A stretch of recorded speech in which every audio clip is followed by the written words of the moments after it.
Hey guys. This is what if Naruto the last movie never happened. How would Hinata and Naruto fall in love? A retelling of their romance in the canon universe with the whole cast and crew. Story picks up after the war and the loss of his arm, then eventually shows them growing a bit older. Hit like and subscribe if you like this one, and also please check the author in the description. Let's start.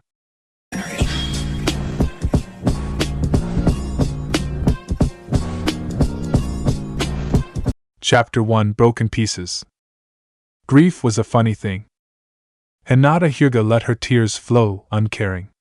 There was no point, even the heavens were weeping, pouring over the Konoha mourners dressed all in black.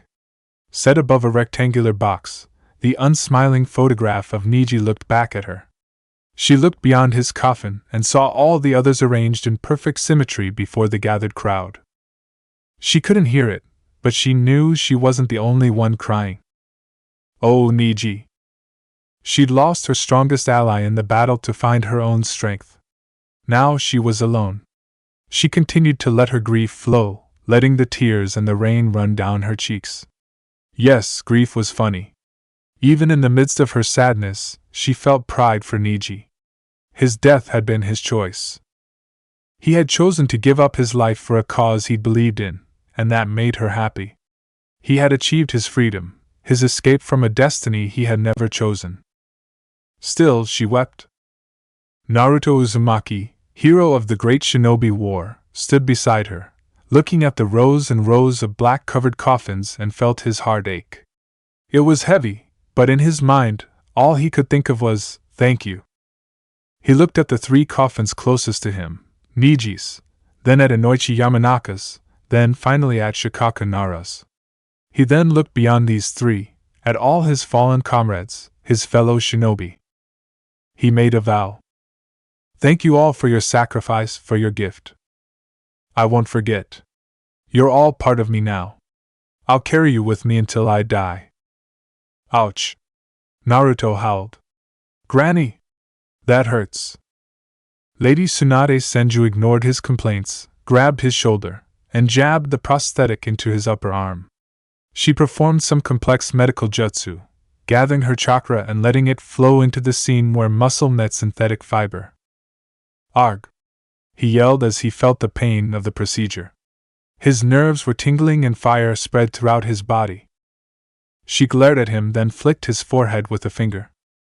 Naruto flinched, expecting the full force of her power, strong enough to launch him back against the wall. Instead, though, her touch only hurt a little, but he still felt a throbbing against his forehead. She brushed at the blonde hair that fell over his eyes, almost gently, then released the arm she just adjusted. "There, all finished," she said.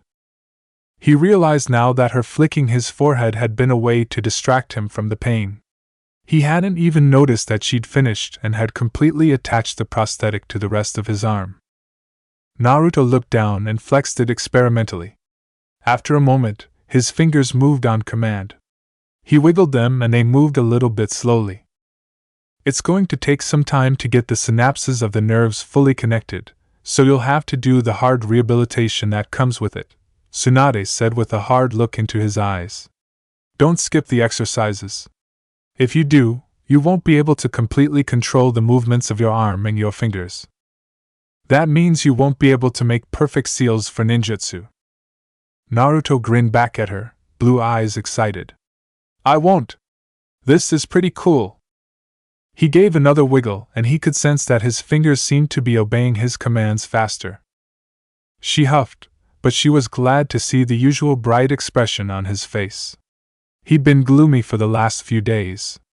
Tsunade worried for this boy who'd carried the weight of the world on his young shoulders. She knew that his mental state was at a delicate stage. After every war, after the carnage, survivors usually had to deal with the broken pieces that needed to be put together. Naruto looked up to see the 5th Hokage gazing at him with a serious expression on her face. "Something wrong, Tsunade-sama?" She laughed, her golden eyes easing a little. "Why are you being formal all of a sudden?" He frowned. "Well, you're looking more grim than usual, so your wrinkles are more obvious, more crinkly." This time, she really did flick him back with one finger and her usual force. Caught unaware, he flew back off his chair and landed with a splat on the opposite wall of the hospital room. I've allowed you to call me Granny and Grandma all this time. But if you mention wrinkles again, I will kill you, she said with a growl, but she ruined the effect with a chuckle. I guess you're all right. Not really, he said with a muffled groan, his cheek pressed against the floor. He sat up, then stood gingerly, then glared at her. I just got out of the critical care unit, but you're so ready to put me back in it.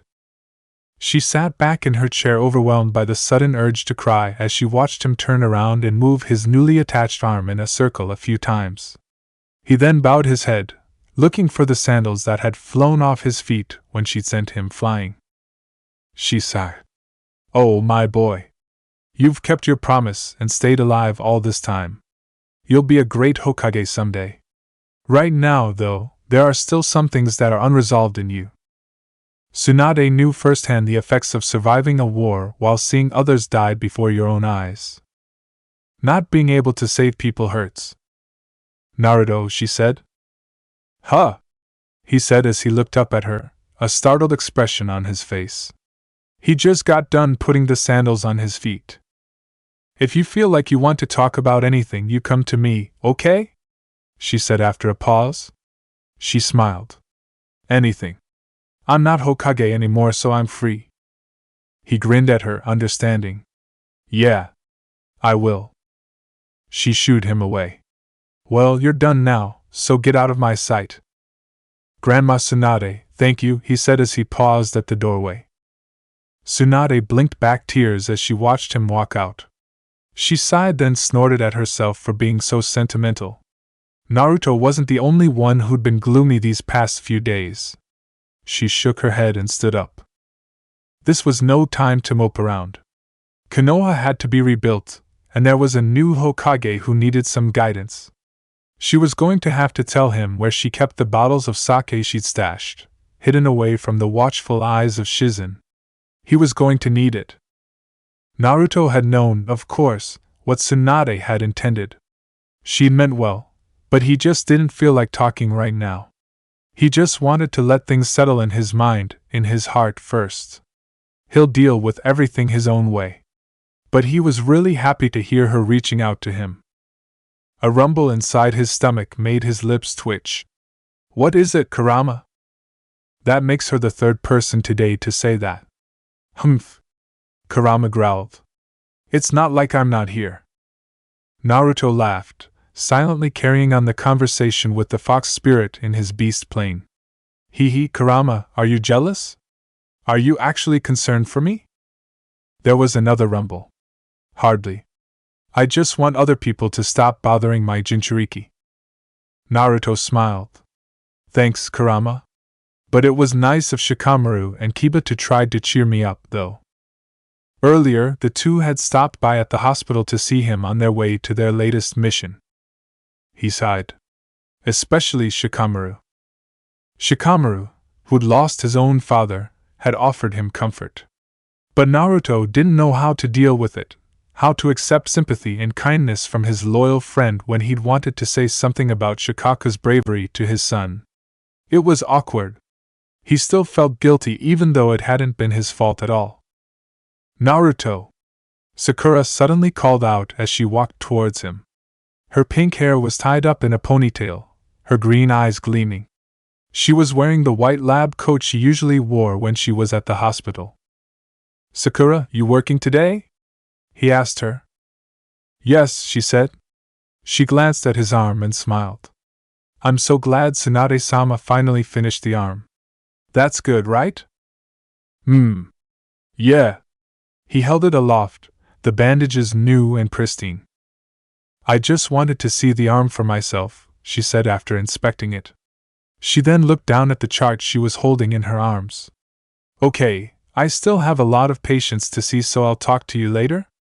I think you've got to start training with your arm this afternoon. I'll discuss it with the specialist so we can come up with a schedule for you. She turned and walked away.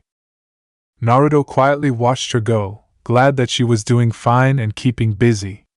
She seemed okay. There was no need to worry about Sakura for now. He headed towards the exit.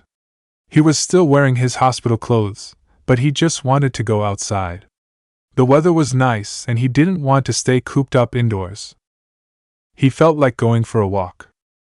His legs stopped suddenly, and he looked up in surprise at the unusually warm sun blazing down at him this November morning. He hadn't realized it, but he'd unconsciously been walking towards the cemetery. He heard a voice talking, the words carrying through the air. It was clear and soothing, and Naruto found himself listening intently to it. Should see what they're doing now at home. Father's trying to talk to everyone to get rid of the main and side branch thing. It might take a while, but I'm going to help him, so don't worry. There was a little laugh. Hanabi's driving me insane, though. She's been pestering me so much recently, but I think it's her way of showing how much she's worried about me. It was Hinata. Naruto found himself hiding behind a tree as he watched her fuss with the sunflowers she'd laid over Niji's grave. She was sitting on the grass, facing the headstone, her arms wrapped around her knees. She sighed. I wish you were still here, but I'm going to continue to get stronger. I'll make you proud. There's lots of rebuilding happening, so there's not a lot of time to get actual training in. I'm helping with. He must have made a sound because she stopped speaking suddenly. Naruto? She said into the air, her ear cocked in his direction, but her back still turned away from him. He stepped away from the tree and she finally turned to him with a smile. Hey, Hinata. How do you know it was me? Byakugan? I didn't mean to eavesdrop. He came and sat next to her, looked at her, then at the name on the gravestone, Niji Hyuga. No, she said. She was still smiling as she shook her head at him, her lavender eyes gleaming and her long dark hair danced briefly with her movements. No, Byakugan, and no, you weren't eavesdropping. It's becoming a bad habit for me, I think. I just can't help it. I guess I just wanted to let him know how things are going. I still feel him here, you know. She tapped her chest with a small hand. Hinata looked at his face, the surprised expression written on it, and laughed. Oh no! Now you're going to think it's another habit that makes me even weirder. He flushed. Did I really say that? Her eyes merry, she nodded. Yeah, but we were 12. So I can forgive you. She left it at that and was kind enough to drop the subject. Instead, she pointed to his arm. I'm glad it's done. Sakura told me you were having it attached today. How does it feel? He held it up and wiggled his fingers. It's going to take some time to get used to it. There's still some delay when I ask my fingers and my wrist to move. Grandma Tsunade said I have to do some exercises for it to be fully functioning, though. She said. More work for you, but I think you'll get it done in no time. It shouldn't be a problem. You always rise to the occasion. Naruto felt a thrill of pleasure in her unwavering belief in him. Thanks, Hinata, he said. I hope so, too. Hinata gave him a quick sidewise look but didn't say anything. She turned back to Niji's grave, no longer smiling, but her expression was calm and pensive.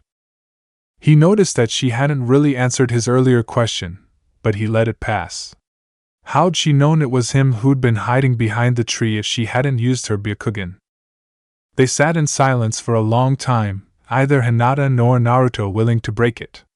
He found the quiet of the moment restful as a feeling of peace wrapped him in its warmth. He realized that this was exactly what he needed, the serenity, the space, to just be. All the worries of the morning disappeared as Hinata's undemanding presence made him feel at ease. He was glad that she didn't seem to want to talk either. Instead, she kept her arms wrapped around her knees, lost in thought, and moved her head to the side from time to time. Eventually, though, Naruto plopped down onto his back on the warm grass with a sigh. Just then, his stomach gave a loud growl, signaling that it was time for lunch. Hinata laughed, the sound carrying through the air, as he flushed again. Ugh, bad timing, but I'm hungry. He laughed, too. Do you want to go get some ramen with me, Hinata? She beamed at him, a slight flush on her face. I'd love to. Chapter 2, the new Hokage. They walked to Ichiraku, where Tucci was waiting with a smile on his face. "Oh, two of you guys, huh?" he said. Interesting, he thought. Naruto grinned. "And we're really hungry. 2 miso ramen with kairshu, please." Hinata found space for both of them as she sat on the seat closest to the wall. Her heart was pounding, but she was calm. It wasn't a date. They were just two people having lunch together. It happened all the time. Her stomach growled just as she was reaching for the chopsticks. He turned to her and laughed as her face turned pink. And here she thought she was doing a good job trying to keep her blushes in check around him. Well, it couldn't be helped. These things happen, especially if you skipped breakfast. "Hinata! You too!" he said gleefully. "I didn't have breakfast," was all she said. "All right. 2 miso ramen with extra kairshu," the ramen shop owner called out as he set their bowls in front of them. "But we didn't order extra," Naruto started to say as Hinata shook her head as well. "It's on the house," Tucci said. "Thanks, old man." Naruto beamed and took a sip of his broth. Beside him, Hinata did the same. Naruto then slurped noisily at his noodles. With a twinkle in his eyes, Tucci continued, "Well, since you guys are on a date, I figured I'd give it to you for free." Naruto swallowed his noodles suddenly, which got stuck in his throat, choking him. Hinata pounded as hard as she could on his back, even as she fought her amusement. He gasped as the noodles finally dislodged from his throat. He sighed with relief, then glared at Tucci. "The hell? We're not on a date!" Tucci didn't say anything, only raised his eyebrows and looked at him with an expressive face. "Then you're an idiot." Hinata continued eating her noodles even as she glanced sideways at Naruto. He was still grumbling under his breath. "Date? Ha! Wait, that means I would pay? I have to check my wallet if I do. Is it even a date, though?" She shook her head slightly, ruefully. She looked up to see Tucci's sympathetic eyes on her, and she grinned back at him. "Nice try, but thanks anyway," her eyes said. Instead, she asked him about the store. "You were finally able to get the back of the shop finished? I also see 3 new stools." "That's great. That means business is getting better." Tucci nodded. "Yeah, it's doing really good. I'm glad things are getting back to normal now." She paused for a moment. "It's been almost, what? A year since Konoha got destroyed? And after that, we had war preparations. So 18 months since we've had to start over then." Tucci said, "It's good to see that the village is slowly looking like the Konoha from before." "Yeah, father stopped by to see the Hokage this morning and he'd said something about not putting his face on the monument so that we can all focus on getting Konoha back on its feet again." She smiled wryly. "Of course, father didn't like that. It wouldn't be traditional." "Huh!" Naruto paused his chewing. "I don't like it either. He's Hokage now. He should have his face on the wall." "Me too," Hinata said. "But I think Kakashi-sama's saying just for now. Maybe later, when things are better, we'll have the luxury of carving his face on the Hokage monument. I think he'd rather the village masons work on getting the buildings up and the people safe." Naruto frowned. "Yeah, but I think a lot of people would feel more hopeful, too, if they see Kakashi-sensei's face looking out over Konoha, don't you think?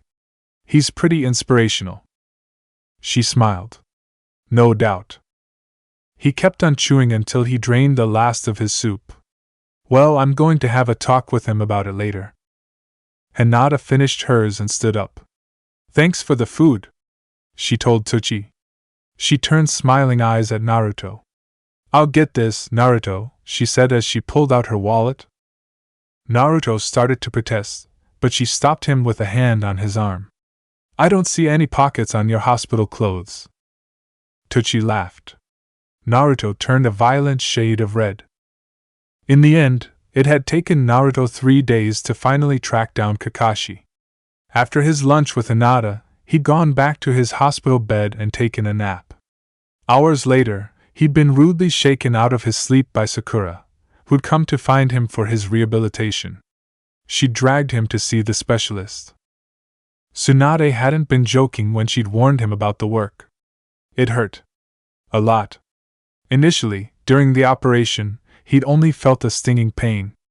But after actually moving his arms to practice combat moves and using his fingers to create seals, he felt more burning within his nerves. He dreaded the rest of the training sessions. No more! He gasped on that third day. He was on the floor, on his hands and knees after the jonin he'd been training with landed a blow that got him exactly on that seam where his real flesh met synthetic Hashirama cells. Sorry, Naruto. The man came up to him. I didn't mean to hit you right there. I was aiming for your shoulder. Naruto was still panting, trying to catch his breath from the pain. He nodded.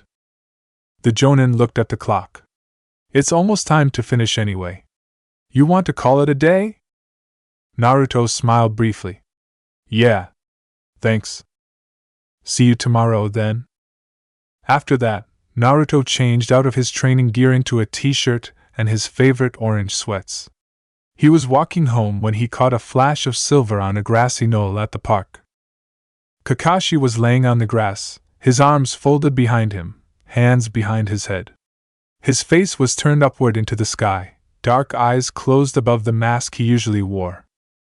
Naruto shook his head with a smile. You have to admire a man so supremely confident in his abilities that he could leave himself so open and completely defenseless to sleep on the ground. But Konoha was a safe, peaceful village. There was really no need to worry about being attacked. Still, it might be worth a try to test it out. With a grin, Naruto picked up a small pebble and hurled it at Kakashi. As expected, the Hokage didn't even react in surprise. With a smooth movement, his arm came up and caught the pebble before it hit him on the stomach. Does that mean my break is over then? He asked mildly. Kakashi didn't move his head. He just stared at the small rock he'd caught in his hand and rolled it slowly, the other hand still pillowing his head. Naruto came up to him and looked down into the Hokage's face, blocking the sunlight with his head. What's this I hear about you not wanting to carve your head on the Hokage monument? He then laid down next to his former teacher. Kakashi hurled the pebble at Naruto, who also caught it and threw it away. They were both now looking up at the clouds. It's being delayed. I want the masons to work on the homes and buildings around Konoha first. Those are more important. We still have the walls to shore up. They're still not as strong as before. Pain's attack left them still crumbled, you know. I guess, Naruto said. I get it. But I still think you should still have them chipping away at the mountain. Kakashi laughed softly. They're planning on doing that anyway. I've ordered them to prioritize Konoha's rebuilding first, and they have. But the masons are taking turns to work on the face during their off hours. I only found out about it from Shikamaru. Naruto smiled. I'm glad then. You deserve it. They were silent for a while. Kakashi-sensei? He would never admit it to anyone, but Kakashi preferred to be called by that title more than Hokage-sama. Especially by this particular student of his. And especially when he heard the sudden childlike uncertainty creeping into Naruto's voice. He said. There was a sigh. Does it ever get better? Kakashi finally turned his head to look at his former student. Naruto's face was looking up towards the sky, but his eyes were closed. There was a sheen of moisture right where his lids met. He was breathing deeply. The Hokage turned back to the white clouds above them. I have to be honest, Naruto, he said, genuine regret coloring his words. I don't know. Grief was never easy, and surviving while others didn't was always hard. Kakashi continued, it always depends on the person. For some it lingers and affects them negatively, for others it helps them become better. What do you think? Naruto sighed, his eyes still squeezed shut, then said, I don't think it will ever go away. There's a lot of guilt, remorse in me because I'm alive, and they're not. But I'm happy to be still breathing. Kakashi was silent. Then Naruto said in a voice that reminded the Hokage of the orange jumpsuit boy he'd once been, "I just wanted to save everyone." Yes, we all do, Kakashi thought with a pang in his heart. You can't, Naruto. It's impossible, Kakashi said gently, remembering all the people who'd left him behind, his father, Asuma, Minato, Rin, Obito. So damned many. That's what being a ninja is all about. You do the best you can with the situation you've landed in. All you can do is remember them, keep them with you always, and just move on with your life. You know this better than anyone. Naruto nodded. I know, but it still hurts.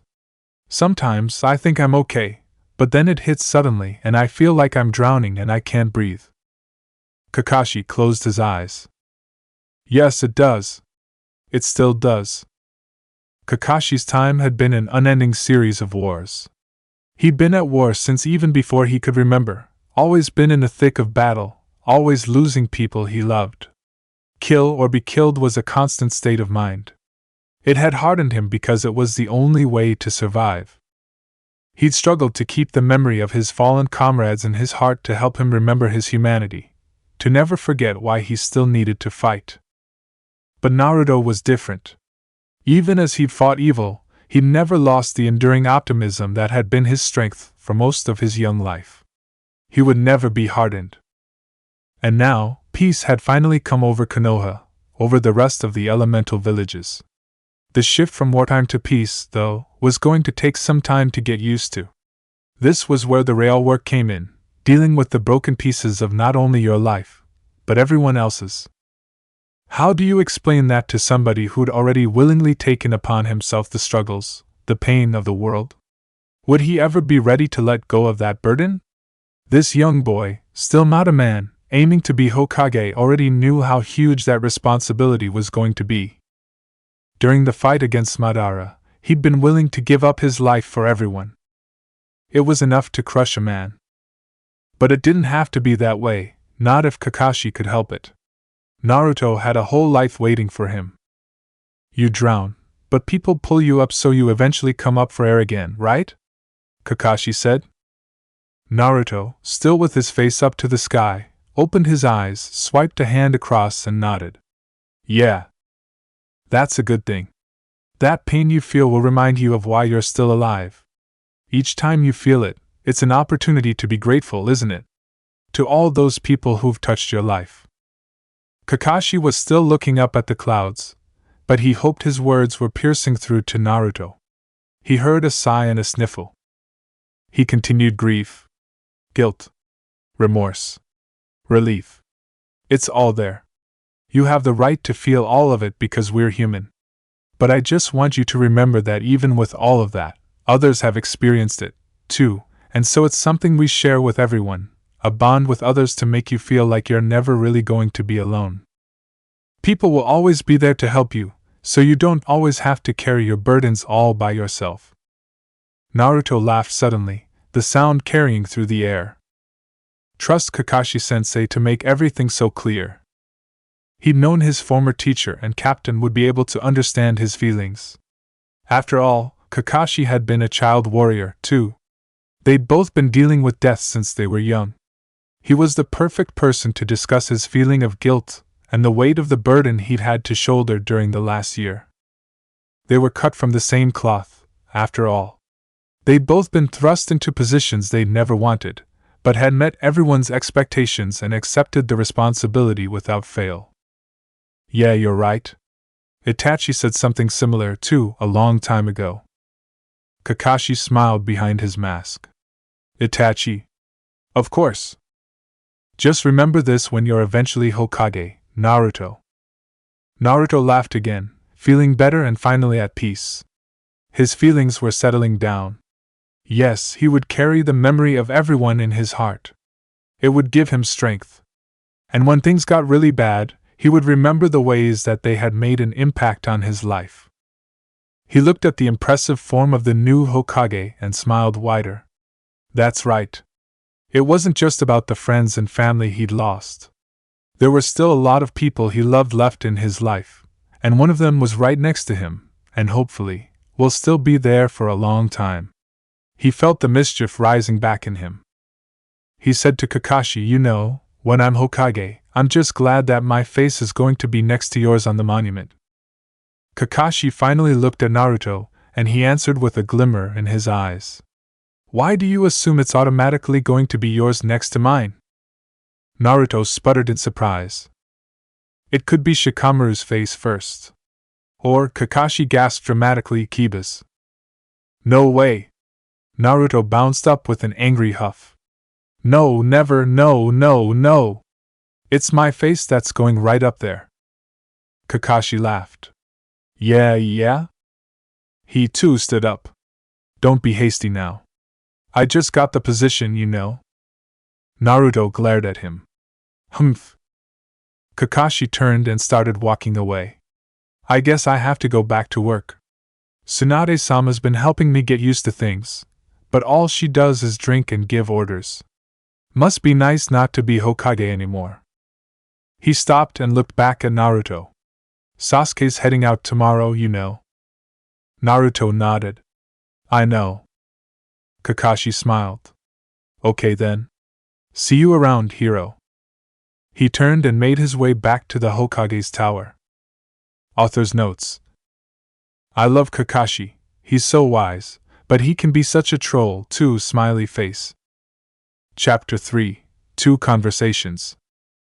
"Sakura, I'm sorry," he thought, walking away from her and from Konoha.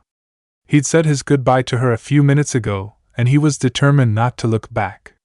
The guilt weighed at him, but he couldn't stay.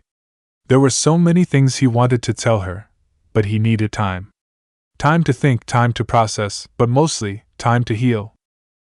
Sasuke felt another prickle in his consciousness. He smiled briefly. "What is it?" Naruto straightened up from the tree he'd been leaning on and approached his friend. "I'm returning this to you," he said, handing him the forehead protector he'd kept for years. Sunlight flashed over metal, illuminating the scratch that bisected the symbol representing Konoha.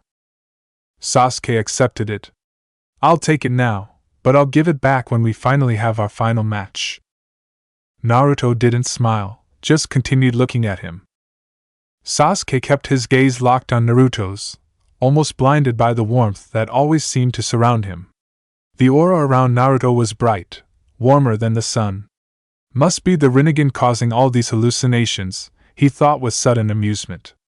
He was getting too sentimental. They continued looking at each other. Rivals, friends, saviors, brothers. No words could adequately describe what the two of them shared. It was beyond friendship. Sasuke's feelings were still a jumble inside him. In some ways, Naruto was dumb beyond belief, but he was wiser in the things that really mattered the most. Sasuke turned and without another word, started walking down the path that would take him away from Konoha. "Don't forget us," Naruto said to Sasuke's retreating back. As if he ever could. Naruto continued to watch Sasuke walk until he finally left his line of sight. He sighed. As always, Sasuke was so closed-mouthed, so cool, and so difficult to get along with. But he would be back, when he was ready. Maybe then, they could finally talk about things. But during their last battle, he'd understood a lot about what Sasuke was feeling. He hoped that Sasuke had also understood how he felt about the world. We are shinobi. We endure. We move on. Sasuke would find his own path, and it would be different than Naruto's. He didn't mind. They were two different people, but he was counting on Sasuke to be back in his life someday, and he hoped it would really be for good. He turned and walked back to Konoha, still thinking about Sasuke. He was going to be fine, but he still worried about his friend. He didn't want him to feel lonely, especially if he was going to be all by himself and away from Konoha. Naruto looked around him. People were still cleaning up the rubble from Pain's attack, but the buildings were looking better. All the wartime shelters and makeshift storage huts that had housed weapons were being dismantled, making room for homes and shops. The storefront windows were sparkling with newly attached glass. Signposts over restaurants and roads were being repainted. Konoha can be rebuilt. He looked up to the stone monument, at the face of the fourth Hokage. Yeah, Dad. Naruto grinned. It sure can. He heard bells jingle, a door open, and a voice calling out, "Thanks, Ino." He turned towards the voice and saw Hinata walking out of Ino's store with a bunch of sunflowers in her arms. "Hinata!" he called out and ran towards her. Hinata turned around and saw Naruto heading for her. She smiled at him. "Naruto, hey," she said as he stopped in front of her. He grinned. Her heart skipped a beat as usual, but she ignored it. It was getting easier to control her reactions around him.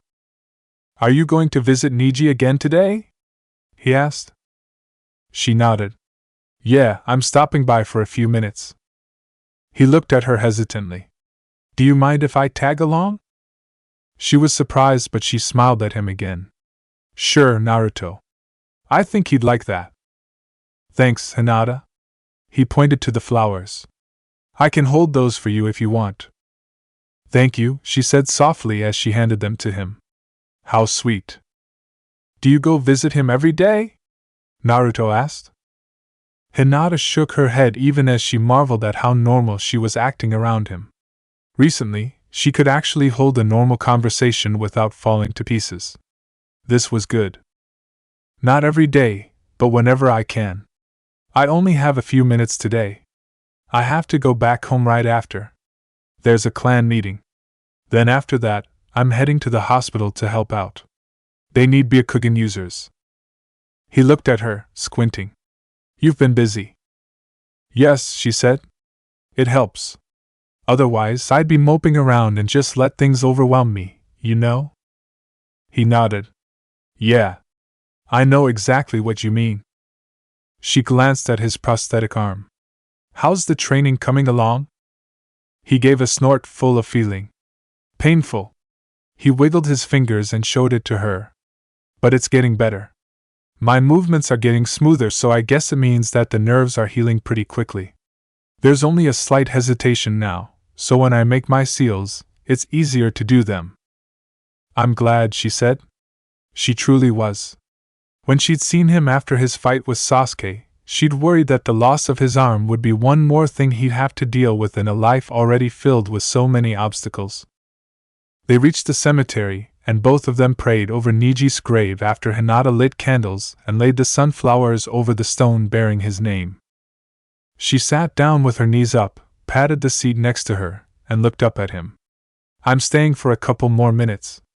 I like it here. It's quiet, and I can think about a lot of things. You're welcome to join me if you want." He hastily sat down next to her, cross-legged, his right arm and leg brushing up against hers, invading her space. She smiled inwardly. "A little too close, but I'm not going to complain." "So what kinds of things do you think about?" he asked. A surprised laugh escaped her before she could stop it. "Where do I start?" she said. He smiled at her, then glanced back at Niji's grave. "I can guess why you're here all the time. I heard you the last time you were talking to him. How are things with your family?" "It's a mess," she said with a chuckle. "But we're working on it. Right now, we're all trying to decide what to do with Hanabi. She's the heir and future clan leader. There's no question about it, but she's still too young. My father had wanted Niji to be the heir to try to change things, but a lot of the more traditional Hyugas didn't like the idea. They're still clinging to the thought of keeping the main and side branches distinct." She looked at the gravestone. "With Niji's death, though, more people think that there's no need for it anymore. My father and I are working on the few really hardcore believers who want to keep the system. They're also the ones pushing for me to be the heir, to take over Hanabi's role because I'm older." This time, she sighed. Naruto looked at her. "Well, do you want to?" "God, no," she said with horror. "But I might have to. We're working on a compromise. I'll be the temporary representative while Hanabi's still underage. When she turns 17 in a few years, I'll gladly turn it over to her. I really don't want to do it, but at least I can learn as much as I can about the clan's business and help her out when it becomes her time." Naruto kept quiet, so she glanced at him. There was a thoughtful look on his face. He finally noticed her silence, and he grinned at her in embarrassment. I was listening. I heard you. I wasn't spacing out, I promise.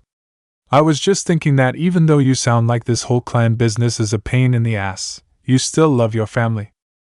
She nodded. Yes, I do. She heard him mumble under his breath, must be nice. Hinata's heart twisted. She reacted without thinking and laid a hand over his. It is. I'm not complaining. He looked into her face, and then squeezed hers back. They were silent for a minute, but he broke it when he asked about her father. Oh, he's feeling a lot of guilt. He thinks it's his fault that he lost his brother, and now his nephew. But I'm trying to get him to see that it had nothing to do with him. Both Niji and his father chose their destinies, and it was that freedom that made their deaths so meaningful. There was a look of understanding on his face. Yeah. They both stared at his grave, remembered her cousin's parting words. It's not just one life you hold in your hands. She looked down and saw that they were still holding hands. She tried to pull hers back. He looked at her in surprise, then down at their hands, and he said, sorry. She smiled, then wrapped her arms around her knees, happy, but inwardly shaking. Wow, look at that, she thought. We held hands and I'm still conscious. This is really good. It's progress. Hey, what happened to your stuttering? You don't blush anymore like you used to. And you're not fainting as much, too, he suddenly said. She gave a merry peal of laughter. As usual, no tact. I think it died with Niji, she said. Naruto's eyes turned serious. She laughed again, apologetically. Sorry, Naruto. I'm not trying to be flippant with Niji's death, but I think it's the truth. She didn't tell him that Niji's death had made her feel like she needed to live her life. That she had a choice, that choice was a freeing thing. And the one thing she'd wanted to be was to become stronger in her life and become more confident in herself. But especially when it came to Naruto and her feelings for him. She'd made the conscious effort to act more natural around him. Instead, she said, we just went through a war. I think it changes everybody, you know. We don't go through something like that and be completely the same as before. Yeah, I get what you mean. I'm the same but not too. She nodded. The core of us is the same. We've just added more to it. When you put it that way, it makes sense. Still smiling, she said, so you noticed the blushing and the fainting then? He turned beet red. Kind of. Or Kiba doesn't complain about it to me as much anymore. Hinata humphed. Oh, Kiba! But Naruto had brought up the topic she wanted to discuss with him the most. She suddenly felt jittery. She dreaded this conversation ever since then, but she steeled her heart. She needed to ask him. She brought her hands together in front of her, formed a triangle, pressed her index fingers together, and looked at him. She stopped her nervous tick after only a couple of taps. He was staring off in the distance, and she had the freedom to look at his profile, the whiskers on his right cheek, the spiky blonde hair that never seemed to be tamed. Naruto, she said softly. HM? He asked as he turned his attention to her, piercing her with his blue eyes. Oh God! She caught her breath. No, she wasn't going to faint or lose her nerve. She'd been deadly serious when she told him that Niji's death had freed her of most of her shyness around him.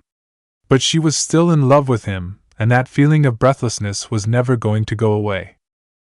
Heart pounding, she asked, do you remember when I told you I loved you during your fight with Pain? He looked startled, but he said, I heard you. She breathed a sigh of relief. So you did hear me then? He paused and then answered her with, yeah. But I don't think I knew the full impact of what you said. Well, you were kind of preoccupied at the time, she said drily. He laughed. She continued, I realized the timing of my confession was bad, but it's the truth. It's out there and I said it. I'm proud of myself for having the courage to say it to you then. He was quiet, but he was looking at her face. She took another deep breath. You never said anything about it, so I just wanted to know what you think. How do you feel about me? He was frowning. I'm not sure. I don't really know anything about this love business. Plus, I haven't had much time to think about it. After Pain, there was Sasuke killing Itachi, then him going rogue and attacking the 5 Kage, and then the war. To be honest, there were a lot of other things weighing on my mind. She nodded. Yeah, I know. His face was still crinkled, eyebrows drawn down in puzzlement. And you know what? Sakura told me she loved me, too, about a month after you did, when I went north to the land of the samurai. Hinata's eyebrows rose up in surprise. That one shocked her. Sakura hadn't told her anything about that. This was getting more complicated than she had anticipated. He cocked his head to the side after a moment and looked at her, his face open. I think she was lying at the time, though. For some reason, I didn't believe her right away when she said it. Her heart and her mind was a tangle of confused thoughts, but she was determined to continue. Was it a lie, though? Have you talked to her about it? He shook his head. No. She smiled briefly. So then feel it out. How do you feel about her, too? You've had 2 girls confess their love to you and you've remained silent about it all this time. He looked guilty. I'm sorry. She was startled. Oh no! Don't be! I just wanted to know what you think about it. I'm not expecting an immediate declaration of love from you. He looked at her, confusion on his face. Thanks? She laughed nervously, apologetically. I'm sorry, Naruto. I'm messing this up, aren't I? I just can't seem to get the timing right. Her smile was kind as she saw the genuine bewilderment in his expression. You should feel it out. I don't know about Sakura and how she really feels about you, but I meant what I said. Take your time. Think about how you feel about all of it. He was still looking at her with troubled eyes. It suddenly made her nervous and anxious again. Shoot. She wanted to run away, suddenly feeling overwhelmed by the conversation. At least she had a genuine excuse. She stood up abruptly. Okay. Don't give me an answer right now. You need to think about it. I'm really sorry I sprung this on you so suddenly. I have to go back home. The meeting's going to start soon. And she was off, ignoring his startled, Hinata. Chapter 4: This Love Business. Naruto watched her go, but he didn't race after her. She might have lost her blushes and her fainting spells, but she still could run, fast, away from him, he thought with a grin. She really was weird. How do you feel about me? He sighed. He suddenly had a headache. He looked at Niji's grave one last time and started walking back to his apartment. Hinata was right. He needed to give her confession and his feelings a chance to settle. When she'd admonished him gently on his silence, he'd felt guilty for not saying anything back, but he felt he was being honest when he told her he didn't really know how he felt. Truthfully, Naruto hadn't really given her admission any thought. He'd heard it at the time, but he'd been consumed with rage during his fight with Pain that there hadn't been any room for her love to enter his mind. Then after that, he'd been too caught up with the death of Jiraiya, his conversation with Nagato, Sasuke killing his brother, and then dealing with Kurama when the Alliance had tried to hide him at Kumo, meeting his mother through her chakra, and finally the war. He'd been on an emotional roller coaster for the past year and a half, he thought to himself, a little piqued. But she'd understood, and hadn't pushed him at all. He reached his apartment and entered. He plopped down on his bed. But she was right, though. He should think about it. There was no more excuse to avoid it. There was peace, so he wasn't going to be able to claim he was busy. He sighed and put his hands behind his head, looking up at the ceiling of his room. Sakura. Did he love her? Definitely as a teammate, a friend. And as a sister, maybe, if he'd ever had a sister. The way they bickered so much, he felt like there was no way lovers would act that way. He'd never really bought her declaration of love. He'd found the timing suspicious. Her confession had been right after his battle with Pain, when everyone had suddenly changed their feelings for him after he'd saved the village from Nagato's attack. He'd been a mess with his emotions, the way everyone in Konoha had turned from hating him for being the QB vessel to sudden admiration and hero worship. He couldn't believe that people were so fickle in their feelings for him. And to have Sakura, who'd been so obvious in her affection for Sasuke, suddenly say she loved him had added to his overall confusion. And afterward, Sai had pretty much confirmed to him that it had only been a ruse, a lie. Sai told him about egging Sakura on in both of their efforts to try to stop him from rushing to save Sasuke. Naruto had always known that Sakura's feelings for Sasuke had been real. He knew deep down that she had never really loved him when she'd made that confession. There was no way she could have changed her feelings that quickly. He knew her personality well enough. Meanwhile, his feelings for her had long ago flamed out. He'd known it when he just brought Grandma Tsunade back to Konoha with Jiraiya. At the hospital, after Tsunade had healed Sasuke, Sakura had hugged him first and ignored Naruto's presence, had said no word of thanks to him. He'd been hurt, but his feelings of relief that Sasuke was okay had outweighed any of that. When she'd asked him to make that promise to save Sasuke and bring him back from Orochimaru, he'd known even then. Sakura loved Sasuke. She was never going to love him the way he'd loved her with all his young, childish heart. His love for Sakura had been a shy blossoming of youthful first love, when he'd first figured out what liking a girl meant. It wasn't the same thing you feel when you're older, though. Now that he was 17, had even heard his mother talk about love, it seemed like his love for Sakura was just a childish crush. More mature love was different. Wasn't it? He wasn't sure, but he was certain that Sakura's confession last year hadn't even pierced his heart. Hinata's, though, made him pause. Again, her declaration had come right when he'd been feeling really vulnerable. His grief for Jiraiya had been so hard to bear. He just wasn't sure. Did he love her back? He thought about it. He valued her friendship, that was for sure. She'd always been weird and strange, but in all the conversations they'd shared, he found that she had a quiet way of making him feel special and proud to be who he was, to never feel ashamed for his past. He recalled the fight he'd had during the final round of their Chunin exams, the way her words had given him the strength to face Neji when he'd lost his confidence in himself. She called him a proud failure then. He blushed as he remembered. After that conversion, he'd called her weird, straight to her face. He squirmed. He'd been such a bumbling, gawky little brat when he was younger. Of course, he still thought it now that he was older, but at least he didn't say it directly to her face anymore. Naruto thought of the time he'd almost fallen into despair during the war, when Obito had taunted him after Neji's death.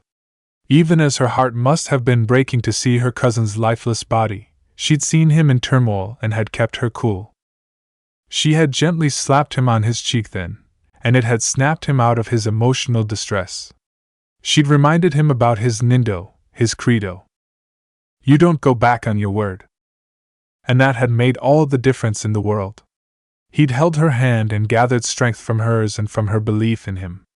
Her presence had given him the courage to continue on and to fight against the toughest opponent he'd ever had to face. But did he love her, though? He was grateful. Grateful for her presence in his life. Is that love? He thought back again to his mother, recalling his conversation with her when he'd been wrapped in her chakra. When she told him about falling in love with his father, she'd said Minato was the man of her dreams. Was Hinata the woman of his dreams? What does that even mean anyway? Kushina had said his father had changed her. She'd hated her red hair before, but Minato had made her love it instead. Did Hinata make him feel changed? No, not really. He still felt like the same Naruto that he was. He sighed, then ran his fingers roughly through his hair. Arg.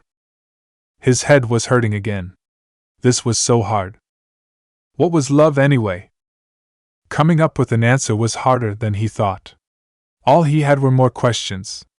He was going to have to see her again. He was still confused. The next day, Naruto was determined to get down to the bottom of figuring out this business of love. It was simple, really. He just asked the smartest person he knew. The hell? Shikamaru said. Man, don't bother me about pain in the ass stuff like that. I'm busy. In case you haven't noticed, I'm the Hokage's personal assistant. I'm working. I don't have time for this right now. And why aren't you training with your arm? Shikamaru glared at him, muttered pain in the ass one more time and pushed him out of the way. Naruto scowled at him, but he caught sight of Iruka-sensei entering Ichiraku and he brightened. A teacher? Of course. He would know. Plus, maybe he can get his former teacher to treat him to a bowl of ramen. Iruka-sensei, he called out. Can you treat me to ramen? Iruka, with a small frown on his face, turned at the sound of Naruto's voice. Naruto, you're old enough to buy your own bowl, he said, but he held up the curtain above the shop anyway and waited until Naruto had sat down on one of the stools. Iruka ordered his after Naruto placed his usual order with Teuchi. They talked about Naruto's arm and the rebuilding of the ninja academy where Iruka still worked. 2 steaming bowls of noodles came out a few minutes later. Naruto ate with gusto, sighing after every few swallows, and then he suddenly remembered what he wanted to talk to his former teacher about. Iruka-sensei, can you tell me about love? Iruka choked on his noodles. Teuchi dropped the pan he was holding with a loud clang as it hit the stove. At the sound, Naruto looked up with a startled look, but he was still focused on the conversation. This was important. He turned his attention back to Iruka as he ate another mouthful of noodles. Love? Iruka said with a squeak. He cleared his throat. You mean romantic feelings between people? Romance, relationships, affairs of the heart? That kind of stuff? Teuchi stopped cooking. He grabbed a stool, dragged it close to the entrance, and positioned himself to block anyone from coming into the shop. Sure enough, a customer tried to get in. As soon as he saw the foot stepping into the restaurant, Teuchi said, "We're closed," in a voice that brooked no opposition. The foot turned around and left. He turned his attention back to this fascinating conversation. He peered at Iruka, who was still floundering for a response while Naruto blithely continued to eat his ramen. Well? Tell me all you know, Iruka-sensei. Iruka was pink as he scratched his temple. I'm not really the person to ask about these things. Naruto stopped eating and looked at him with a frown, noodles dangling from his lips. He slurped then said, Huh? You're a teacher. You're supposed to know about these things, right? Iruka looked pained. Right, yeah, well, so Naruto, you see, the thing is... He was desperately grasping at straws trying to find a way to stall. And in a moment of inspiration, his mind latched onto an anchor. He said, Didn't you ever talk about this stuff with Jiraiya-sama? He was kind of an expert on these things. Ero-sennin? Naruto repeated in disbelief. No, we never talked about it at all. Not about love. When we weren't busy training, he was always running off to do research for his books. Naruto swallowed the noodles that were in his mouth. He took another sip of his miso soup then continued, It's weird, too, after one of his research trips, he'd always ask me about what I think of this word or that word, like mounds, peaks, petals, honey. I didn't realize he was the type of person who loved nature so much. Teuchi made a strangled sound in his throat, but Naruto didn't hear it. Jiraiya-sama. Why the hell did you not educate this boy? Iruka thought in despair. He gulped and wiped the sweat dripping from his forehead protector. This was so sudden. He was not ready for this conversation, especially with Naruto. Maybe there was some kind of resource he could direct the boy to. What about? Naruto was still busy eating. Iruka turned to Teuchi and whispered, Do you think he's old enough to read Ika tactics? He could learn about love that way. Teuchi blanched. He whispered back, Yes, he's old enough, but don't let him read that book. It'll give him weird ideas. Think about the poor girl. Beside him, Naruto was losing his patience. You know, Iruka-sensei, you're not being helpful at all. I thought you could help me out with this since you're a teacher and everything. Maybe I should ask somebody else? I think I'll go talk to Kakashi-sensei. No! Came the simultaneous, horrified cries of Irika and Tuchi. Naruto was startled. He folded his arms. Well, you guys aren't being helpful at all. I'm deadly serious about this stuff. I just don't know about love and romance. How would I know if I'm in love with a girl? Irika sighed. To be honest, Naruto, I don't really know either. I've never been in love, but... He looked at Tuchi. Tuchi jerked back in surprise to find himself the focus of two inquisitive eyes. Naruto's face was eager. That's right. Old man Tuchi. You were married. What does it mean to be in love? Tuchi gulped. I don't know how to explain it either, Naruto. You just kind of know, you know. Naruto slumped back in his seat. Gah! You guys are so not helpful. Sorry, Naruto, Irika said. But I'll treat you this time to ramen. Chapter 5, Clarity. Hinata had broken one of the cardinal rules of being a shinobi. She had followed a regular pattern over several days and had never varied her movements, making her an easy target for the enemy. She felt him walking towards her as she sat in front of Niji's grave. She smiled to herself. Probably shouldn't think of Naruto as the enemy. But she was surprised he'd tracked her down this quickly. She'd thought that he would take longer to sort things out. Naruto?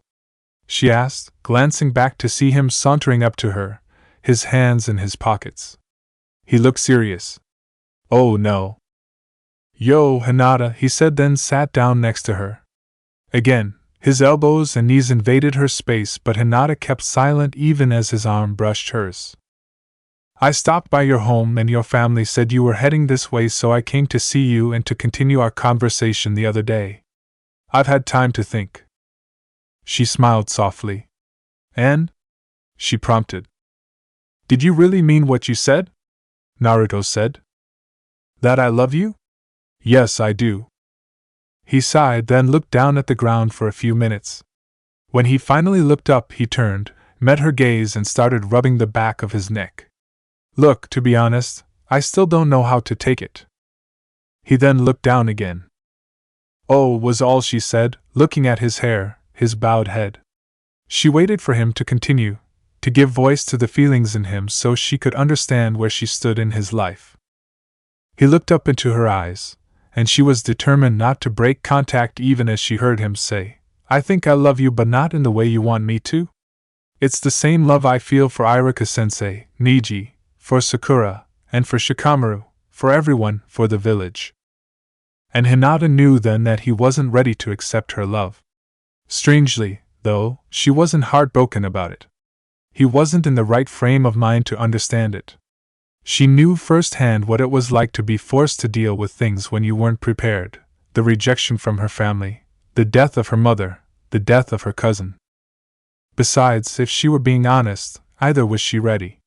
She didn't know either if she was willing to take their relationship to the next level. She'd only wanted to know how he felt about her, and now she knew. He felt the same way about her as he felt about everyone. That was something, at least. She paused, taking stock of her feelings. In her heart, she was calm. Hinata was fine with the way things were now.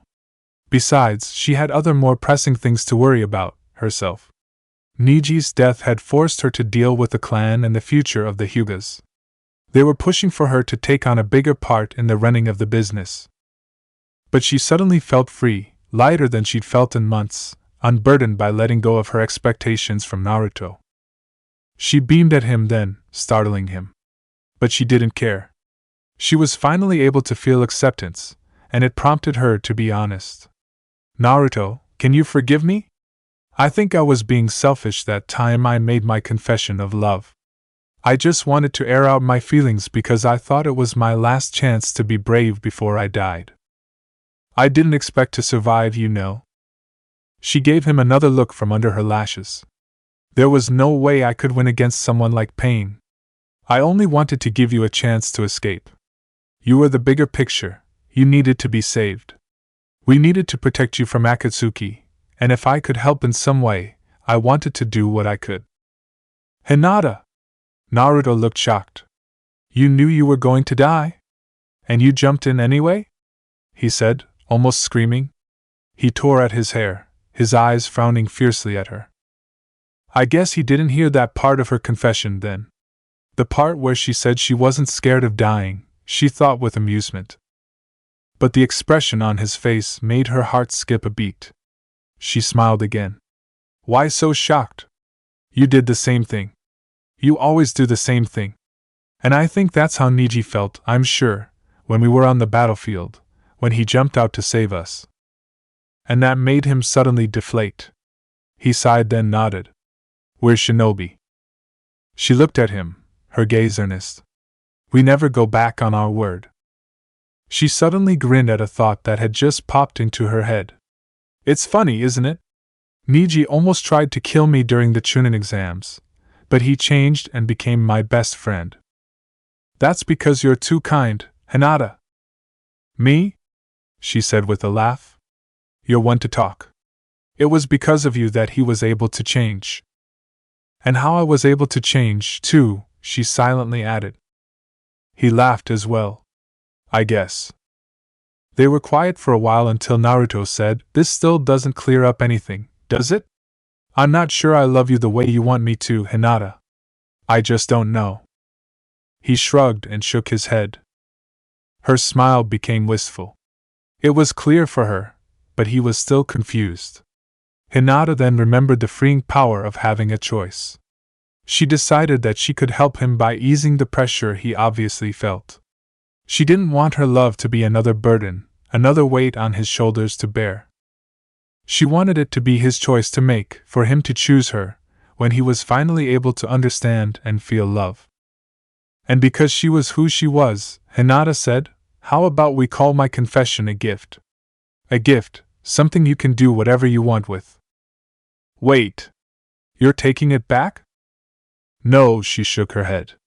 I don't go back on my word, remember? But I'm changing the meaning of it. I still love you, and I meant what I said at the time. It also means thank you for all that you've done, from a friend. I'm not sure if anybody's said it to you? Have you heard anybody say it? His face was clearing up, light suddenly dawning as her words reached him. Thank you? From a friend. Nobody's really said anything. Not in so many words, but maybe a gesture from Sasuke. And Sakura, too. Kakashi-sensei. But people never tell me anything straight. They always say it in a roundabout way. Hinata smiled gently again. Well, I'll tell you straight. Thank you? For saving me, all of us. For being my friend. In her heart, she made up her mind. I will always love you. I'll wait when you're finally ready. And if you never love me back, I can love you from afar. She said, You don't have to worry about me. Really, I don't expect anything from you. And I especially don't want you to feel any guilt for the way I feel about you. Hinata looked him straight in the eye as she said it, fighting her shyness and the awkwardness of the conversation because she knew this moment mattered to the both of them. He met her gaze just as solemnly, for once seeming to understand the gravity of the situation. He blushed then was quiet. Hinata, thank you. You really are very kind. This time, she blushed, and they both laughed self-consciously, but the air around them felt buoyant, free from any guilt or heartache. They sat in silence, enjoying it for what it was, clarity. They were friends who were moving on. Hinata suddenly realized that he mentioned Sasuke because he was weighing on Naruto's mind. She turned to him and asked, So Sasuke left the village? I heard from Sakura. It prompted Naruto to talk, making her happy that it was enough of a distraction from their conversation about love. Yeah, he's such a jerk. Here we are, lots of things to do around Konoha, and he's off on a trip all on his own. I wish he didn't feel the need to leave so soon. He could have stayed longer and then. His stomach growled. Damn it! He yelled, looking down at his belly. Hinata laughed. Let me guess. Ichiraku? He grinned at her. You have to let me pay you back for the last time. Deal, she said, holding out her hand. He stood, grabbed hers and pulled up. All right, Let's go. They looked down at Niji's grave, both saying thank you in their hearts. Naruto and Hinata walked into the main square of the village. The sounds of hammering filled the air. Old wooden boards fell onto the ground and broke with a loud cracking sound. New boards quickly went up, a sheen of new varnish making the side of buildings glimmer with light. Up above, the imposing stone monument of the Hokage stood guard over the village. The sounds of metal hitting rock filled the air as the masons continued their slow, loving labor of etching the new Hokage's face onto the face of the mountain. Konoha was getting back on its feet, settling into a time of hard-won peace. Chapter 6: The Charge.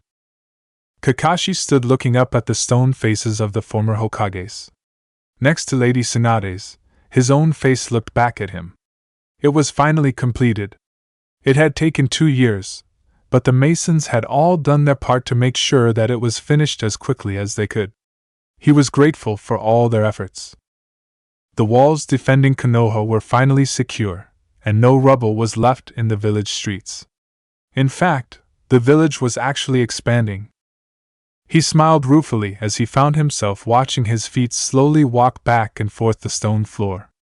So he thought he was picking up the same habits of the previous Hokages, especially the thirds, who liked pacing out in the balcony above the tower, smoking his pipe and gazing at the faces on the mountain. And now the sixth one was doing the same thing, prowling outside, waiting for the arrival of his shinobi. Kakashi didn't turn around, but he felt the presence that had slipped into the space. "Don't wait on my account," he called out to Shikamaru, hovering by the entrance. I tried to be quiet. "I figured you were still thinking," Shikamaru said. "I was. But I'm done now. Should we use the office?" Still with his back to Shikamaru, Kakashi said, "No, bring everyone here. Let's use this space. The office might get cramped." Shikamaru grinned. "Sounds good." They were there, 10 members: Shikamaru, Chuji, Ino, Kiba, Shino, Hinata, Sakura, Sai, Lee, and Tenten. Kakashi stood looking at them, older now, the weight of maturity settling into their faces. They'd been instrumental in the rebuilding of Konoha. He'd kept them busy, sending everyone within their lands to assess and take care of village business. Now that those missions were done, there were more things to do, more things to help secure the future. "Thank you for coming," he said. He didn't know it, but he cut a very impressive figure as he faced all of them. His silver hair was cropped a little bit shorter than usual. The dark flak jacket he wore was austere, making him look more formidable. Behind him, the faces of the Hokages peered down at them, imposing, but also encouraging. The young ninjas stood at attention, knowing what he was going to say was very important. "I wanted to talk to you all before I speak with Naruto, that's why we're doing this separately. He's going to be handled with care." There were a couple of smirks, some snorting, a loud guffaw, and then Hinata's gentle voice admonishing a brash character with Kiba. Kakashi's eyes suddenly twinkled. He continued, "I've chosen all of you because I didn't miss the fact that during the war, when Naruto had been fighting the Ten-Tails Jinchuriki, it was all of you that he called on for help." They were surprised, but the mood immediately became solemn. They looked at each other, and the memories came flooding back, Naruto cloaking them in his Nine-Tails chakra, calling to them in his mind, asking for their help, giving each of them a Rasengan to help pull out the tailed beasts that had been trapped within Obito's control. Good, Kakashi thought as he looked at their expressions. When Naruto eventually becomes Hokage, he's going to need that help again. You will help guide him on the path to secure the future of Konoha and its citizens. Smiles greeted his declaration. Konoha has been rebuilt, but you all know that our world isn't only about this village. We're part of something bigger beyond our land. Everyone nodded, and Kakashi could see in their eyes a glimmer of understanding of what he was going to ask them to do from here on out. We're now entering a new phase of our peace. Right now, our peace is still fragile. It's at a delicate stage. One keg, one spark can ruin it all and embroil us in another war. I don't need to remind you how horrible that would be. Involuntarily, several glances strayed past the Hokage and turned in the direction of the Konoha cemetery. Kakashi acknowledged it with a nod. I know it will be hard, but I am asking you to leave Konoha for months at a time.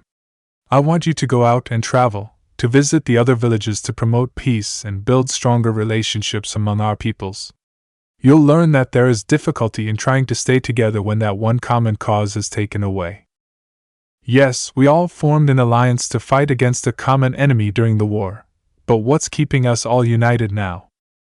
The shinobi were quiet, letting his words settle in their minds and hearts.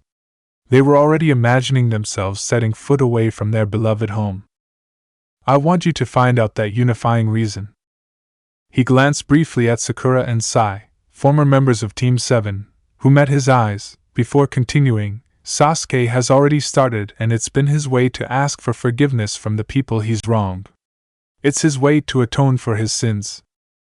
While you all don't have anything to atone for, I want you to continue dealing with the old hurts and grievances that simmer just below the surface of this piece. I leave you this responsibility. He glanced at Shikamaru, who nodded back at him. Shikamaru and I have already talked to the Kages from the other villages. We're all firm in our belief that it's in everyone's best interest to mingle our people.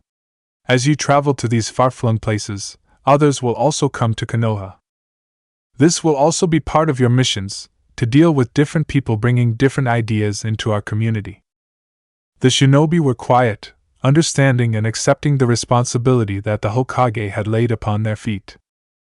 Lee and Sai looked at each other, thinking of a possible problem that might come up. Sai raised a hand. Sir? He said. Ah, Sai, Kakashi said, a flicker of a smile in his eyes. I'm going to forestall your question. Don't worry about Konoha being left defenseless in your absence. No one will attack Konoha because I am here, Kakashi said, his voice implacable, hard and unyielding, confidence oozing out of every syllable. Sai smiled. Lee nodded. I am Hokage, Kakashi said simply. My place is here and I will give my life to protect Konoha from enemy attack. You, my masterful shinobi, I am entrusting all of you to nourish the peace we've built so there won't ever be a reason to defend her. It was a duty they all took to heart. And so they had left Konoha for various reasons and different stages, traveling to distant lands only to come back occasionally to the Leaf to appreciate their village for what it was, a safe haven, their home. Kakashi, in his infinite wisdom, had known, of course. His past had been fought on grounds far away from his beloved home, and he'd known that they would learn to appreciate the comforts of the familiar while being exposed to the unknown. They'd all learned what they could, helped secure the peace that they had all fought for, built connections that strengthened relationships among the different villagers and villages, and all while utilizing skills unique to themselves. But by far, the biggest effect of these missions had been on Naruto and Hinata.